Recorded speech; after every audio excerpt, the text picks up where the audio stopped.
We have to talk about these Drizzy users for a second. This is going to be a terminally online conversation, by the way, because it's obviously going to relate to Reddit. But here's the thing. It's kind of funny to see like avid Drake fans on Reddit, because a lot of avid Drake fans have this ideology, this belief that Drake makes music for men that get bitches. And if you don't like Drake, well, then you're just not getting bitches. You know what I mean? And to see people like that are also heavily on Reddit, a site that is known for having like the Redditor image is a thing. You know what I mean? Whether or not it's true and actually applies to everybody, there is a stereotype that comes with being a Redditor, especially a heavy user. You know what I mean? It's just funny to me.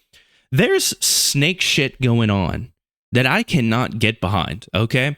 Every subreddit based on an artist has avid supporters. Some that will go out of their way, some that might be a little bit cringe. You know what I mean? I'm a huge Kendrick fan. I can tell you right now, the Kendrick sub has a lot of users that are a bit cringe about how far they will go. And some don't even really have real knowledge. They're kind of just new to Kendrick because of the beef. But you get the idea. Every sub has its avid defenders. And if you go to a sub dedicated to an artist and you ask a question like, who's better, the person that this sub is about or this other guy? They're probably going to say the person that this sub is about. The Drizzy sub is obviously going to do that, much like the Kendrick sub is, or the Future sub, or Playboy Cardi, or Killer Mike, or whoever it might be. And that's fair. That makes sense. That's what happens. The amount of times, like if you go into a conversation with a group of people that's obviously a fan of a thing, and then you get mad when they kind of go, why are you here? We're a fan of this thing, and you're trash talking. I don't know. You're wasting your time, like literally. So reevaluate your life. Stop going to subs for people that you don't like. I don't know. I never visit the Drizzy sub. I've gone there about twice, and I saw all I needed to see. However, the Drizzy users, I'm telling you, for some reason, they can't resist the urge to interfere in other subs. Let me explain. They've picked up on some snake shit. You know, I think they picked it up from their daddy or something. You know, Drake has this habit of just doing snake shit, whether it's working with an artist and then right before that artist puts out their project, Drake puts out a project that's eerily similar, or if it's, I don't know, him constantly going after people's exes. I mean, he beefed with Common, who supposedly was a big influence for him because he went after an ex, and he couldn't stop yapping about it for whatever reason. But it is what it is. Beef with everyone. It happens. What are you going to do? You know, these types of beefs, when it comes to exes and stuff, they all go over smooth with everyone. Everyone loves that type of person.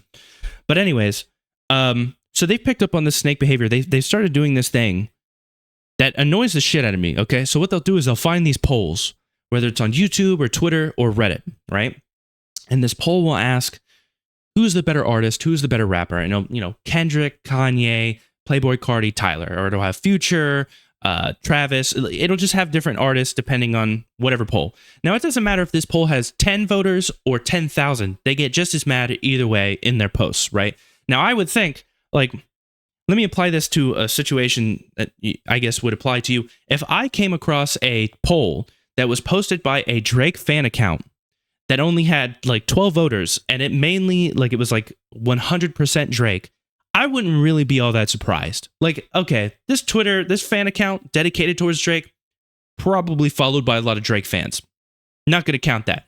However, doesn't seem to matter for these people. They'll use whatever poll they can get. The Drizzy users, they'll get whatever poll they can get. Doesn't matter if it has 12 votes or 12,000. Doesn't matter if it's obviously on a page that's dedicated to one artist, so it's going to be biased. They'll use it. Now, what they'll do is they'll go to these subs for the other artists, right? And notice, like I said, every artist will defend their artist. You'll see Kendrick fans that defend Kendrick in posts on Future subs or Cole subs or all this, but they're very direct about who they're defending, right? Drizzy users, and I can't help but to notice this pattern because every time I'm like, let's see what's going on with this account that's posted this. Oh, hundreds of posts in Drizzy, thousands of comments in Drizzy. What they'll do is they'll go to the Future sub, right? Since the poll has Kendrick, Future, Kanye, whatever. And they'll do this for the Kanye sub as well and the Travis sub as well. Whoever else is posting the sub. They'll go to the Future sub and they'll post, oh, can you believe Kendrick better than Future? Now, mind you, you can go to this person's account And you can see, and I only started to do this because, like I said, I noticed, like, why are these polls keep popping up? And every time it's like the same thing every time. You go to this person's account, they won't have any other posts in the future sub. Hardly any. But they'll have thousands of comments in Drizzy. They'll have hundreds of posts in Drizzy. Let's be real here. They're not here to talk about why they think Future is the greatest, especially when you look at the fact that Like That was, on Future. It is what it is, They're not here to talk about how great they think Future is. They're here to get people mad at Kendrick because they're mad at Kendrick. And it's terminally online behavior that I personally can't stand behind.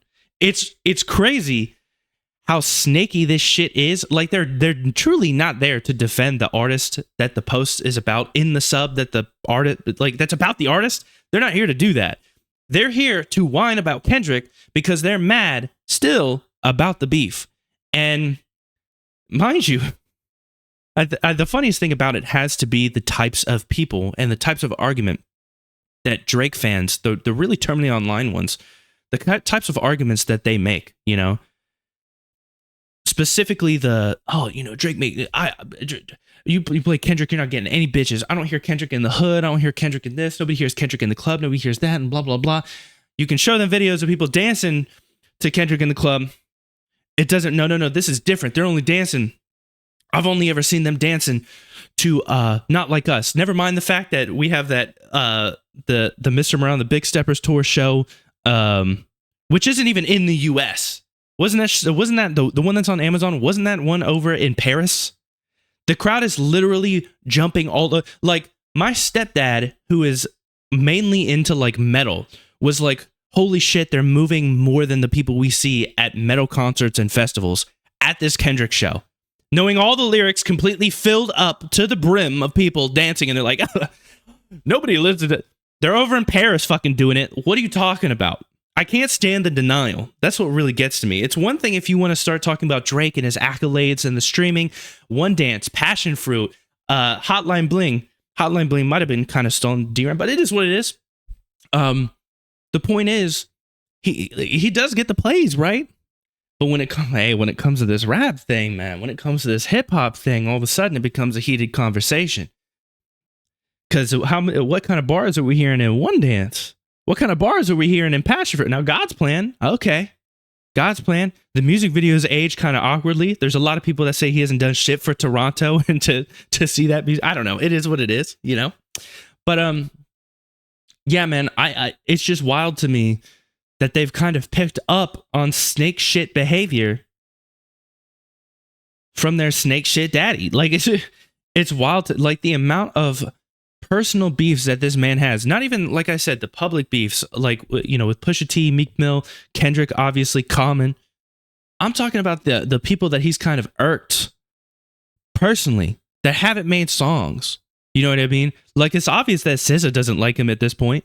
I think that's probably fair. I think that's probably fair to say. The amount of people that have turned against him. And I mean, he immediately went after, like, Mustard's ex-wife.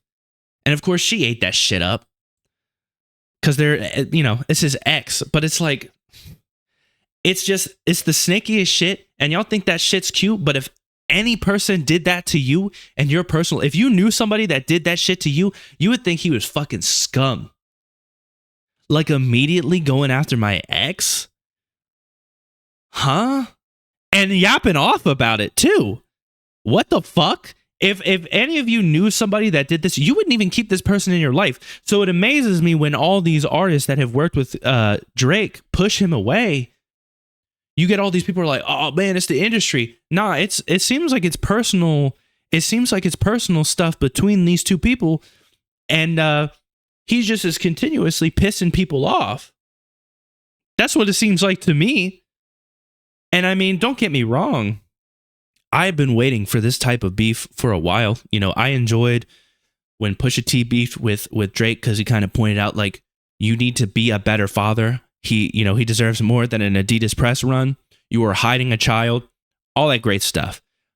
But Kendrick is a bit more successful. I love Pusha T, but Kendrick is a bit more successful. I know there's people that will talk about Pusha T fans. Don't get upset at me. I know I love Push, but Kendrick is a bit more successful commercially. To hear someone that is that big, and as much as Drake fans hate to hear this, because I know ever since Damn, I remember Damn is when this all escalated. Because Good Kid, Mad City comes out, and it's commercially successful, but then he puts out To Pimp a Butterfly, and it's obvious he's not just going to do what a typical artist would do. He's not going to make a carbon copy of Good Kid, Mad City, and he's not just going to put out an album that has like 2 or 3 hit songs and the rest is garbage. He's going to do whatever he wants to do. He's going to make an album. He has a concept for it. He's going to do it. It's not going to be at like just a radio friendly album just because he's built up this following now. But then Damn comes out. Like they could slide with To Pimp a Butterfly because they could make arguments about how you can only get it if you're like black, or if you're a white kid that's trying to make black people like you, which is funny to imagine. Just thousands of white kids forcing themselves to listen to Pimp a Butterfly in the hopes that a black person will walk by and hear them listening to it and be like, wait, that's a cool white. That's hilarious to imagine in itself. But they could downplay that for that reason. But then Damn comes out, and I remember when Damn came out, because Humble and DNA were like the biggest songs on that album. And obviously you had other songs like Loyalty and Love that played on the radio and stuff like that. But Humble and DNA had bars, and they were getting plays. And it became kind of obvious, like, oh, wait, hold on. Like, he's competing, and he's being a part of this conversation with Drake, who has songs like One Dance and Passion Fruit and Teenage Fever that aren't exactly known for their bars. But he's got Humble and DNA, songs that are known for their bars. And he's being pushed into this conversation. What's going on? That was the first, when Damn came out, I swear that's when I would see posts that were about Kendrick exclusively about the album. And I would see Drake fans like, but he's no Drake, he can't do that. But Passion Fruit has 10 billion million gazillion plays and streams, and it's made the most money of any song. Like, you could buy 10 mansions with the money that Passion Fruit's made. Shut the fuck up. Shut the fuck up, man. When it comes to this rap shit, which is funny to say as a white dude, when it comes to this rap shit, listen, I appreciate authenticity more than anything. It really doesn't matter that, although I will say that Kendrick is kind of like, my bias, it goes pretty far. He's like a generational thing. This is the kind of artist that you hope exists in your lifetime because you could listen to him on your deathbed and be like, fuck, it's crazy that he existed in my lifetime. That's the glaze. The glaze is going to happen. But, I mean, let's be real here. Let's be real. And as far as like any of this white shit, everyone always brings this up. You really think, come on, man. Have you been online recently? Have you been on Twitter or any of this other social media, even TikTok? Have you seen some of the people defending Drake? Whiter than me. I don't know what to tell you. And I'm pretty white. I'm pretty white. It is what it is, man. But like we get it. Every fan base that like any artist that has a large fan base is going to have a fair amount of white fans. We get it. Okay. Hey, congratulations, guys. Good job. Drake has a lot too. I don't know if you've panned out the audience in some of his shows. Lots of white people. Seen plenty of people at Kendrick concerts too, as well. Also seen plenty of black people. This whole debate, and like, we need to start doing a census to determine just how many, like, what's the percentage of white people listening to Drake compared to Kendrick? It's probably relatively even. I could be wrong. Like, if we just look at percentages. This shit is so stupid. But yeah, man, this snake shit, I can't stand. He lost, and it's fine, man. You win some, you lose some. At the end of the day, what I can't comprehend here is that he lost, but let's be real, he's winning. He's Drake, right? He's Drake. He gets the, he gets all the bitches. He gets all the streams, man. What are you worried about? I mean, I know that he's suing UMG for the kind of thing that kind of happened with him with Scorpion in 2018. I mean, I am one of those people that remembers just how insanely annoying the push for Scorpion was on streaming services in 2018. Scorpion was pushed so hard. That album was pushed so hard that people attempted to sue Spotify. Some people got refunds, legitimately got refunds because of how hard that album was pushed on playlists that were completely irrelevant. So the fact that he's suing UMG because he thinks that they did the same thing with Not Like Us is funny, because it's just like, man, At some point, it's going to come to light how much your album was pushed. And I understand UMG wanted that money. They wanted to be able to say that they can make their money back on you, and you help them make their money back. There's no denying that Drake makes a lot of money. But I mean, it's just kind of funny. It's like I don't know. It's like a drug dealer snitching on a drug dealer. What are you doing? Like I don't like the way he's making his money. Well, that's how you made your money, though. I don't know. It is what it is. Like anyone trying to approach like the moral argument, like, oh, can you believe that he's selling drugs to kids? Now I was doing that too, but he's doing it more recently than I did it. I don't know. Except it's not as bad as that because it's just streaming numbers. I'm just, being hyperbolic. It's just kind of, it's too much. It's too much, man. Like I'm ready. We got GNX, and GNX was truly a great album in my opinion. I really enjoyed it. I know that there's going to be the types of people who are like, nah, that's glaze. You couldn't have possibly just enjoyed the album. I've added every song from that album. Even GNX, which a lot of people said they hated, ended up growing on me. Now, I'll admit the beat isn't my favorite, but I love the verses in that song. His verse, I just want to hear more of them.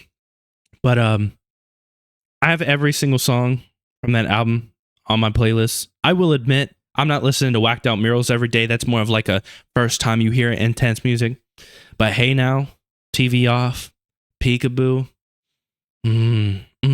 Squabble Up, obviously. But I'll admit the song I'm listening to the least is Luther, which is crazy because that's obviously the most popular song on the album. Him and SZA. It's a beautiful song, man. But I've listened to Hey Now so much. Dodie Six's verse. And the way those synths hit when he gets to the Ben Frank murderer line, Mr. I Ain't Heard Ya. Oh my God. When those synths come in, man. Oh my God. I remember one day we were riding home and we had to pick up this package from somewhere. It was a heavy package. So I was sitting and my wife was driving and that song was playing. And when those synths came in, I swear I left like grip marks on the box. It was like, oh, like I was like, I just want to lift.